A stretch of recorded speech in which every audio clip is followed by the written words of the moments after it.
Ибрахим ибн Адхам Басраның базарында жүрсе, мына ошол элдин баары чурка барып, "О имам, Аллах Таала кереметтүү Кур'анда эгер менден сурасаңар, дуаңарга жооп берем" деген.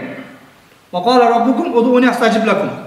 Дуа кылсаңар заматта жооп берем деген. "Ва нахну мунзу дахрин над'у." Биз бир канча жылдан бери, кылымдан бери дуа кылабыз, бирок Аллах биздин дуаларга жооп бербейт. Мунун себеби эмне деп Ибрахим ибн Адхам деген улуу табииндерден болгон устазга Басра эл жолдон базардан көрө калып суроо салат. Ибрахим ибн Адхам айтат: "Матат кулубукум фи ашрат ашия." Жүрөгүңөр 10 нерседе өлүп калган, ошон үчүн дуаңар кабыл болбойт дейт. Жүрөгүңөр 10 нерседе өлүп калган, ошонун үчүн Кудай Таала дуа тилегиңерди кабыл кылбайт дейт. Мына ошолордун бирөөсү Аллахты Аллах деп билесиңер, бирок хакын бербейсиңер.